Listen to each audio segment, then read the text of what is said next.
దీన్ని బట్టి నరేంద్ర మోడీ నాయకత్వాన్ని ఆ మంత్రివర్గంలో పనిచేస్తున్న కిషన్ రెడ్డిని చీదరించుకున్నారు, చీకొట్టిరు మహారాష్ట్ర ప్రజలు.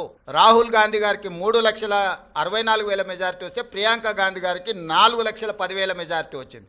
అంటే మోడీ నాయకత్వాన్ని కేరళ తిరస్కరించడమే కాకుండా మహారాష్ట్రలో అద్భుతమైన విజయం సాధించినని గొప్పలు చెప్పుకుంటున్న బీజేపీని పార్లమెంటులో, నాందేడ్ పార్లమెంట్లో ఎక్కడైతే ఉత్తమ్ కుమార్ రెడ్డి గారు ఇన్ఛార్జిగా వ్యవహరించారో ఆ సీటు కాంగ్రెస్ పార్టీ గెలిచింది.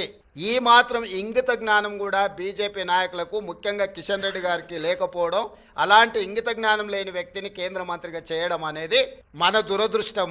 రాష్ట్రానికి సంబంధించిన తీర్పు ప్రజలు ఒక రకంగా ఇచ్చారు, కేంద్రానికి సంబంధించిన తీర్పు ఇంకొక రకంగా ఇచ్చారు. కర్ణాటకలో 3 అసెంబ్లీ ఎన్నికలు జరిగితే 3 బీజేపీ అత్తా లేదు పత్తా లేదు కాంగ్రెస్ పార్టీ గెలిచింది. వెస్ట్ బెంగాల్లో 6 అసెంబ్లీలు జరిగితే ఒక్క సీట్లో కూడా నాకు తెలిసినంత వరకు బీజేపీకి డిపాజిట్ కూడా రాలేదు, ప్రతిపక్ష పార్టీలు గెలిచినాయి. ఈ రకంగా దేశంలో ఏ కొనను చూసినా మోడీ నాయకత్వాన్ని తిరస్కరించిన విషయాన్ని కప్పిపుచ్చుకోవడానికి మహారాష్ట్రలో మీ ప్రభుత్వం ఉంది, మీ ప్రభుత్వం ఏర్పడ్డది. జార్ఖండ్లో మా ప్రభుత్వం ఉంది, మా ప్రభుత్వం ఏర్పడ్డది. మహారాష్ట్రలో మీకు కొన్ని సీట్లు పెరిగినాయి, జార్ఖండ్లో మాకు కొన్ని సీట్లు పెరిగినాయి. ఇందులో ఏంది గొప్ప? ఏంది వాళ్ళు సాధించింది? ఎందుకు సంబరాలు చేసుకుంటారో నాకైతే అర్థం కాలే.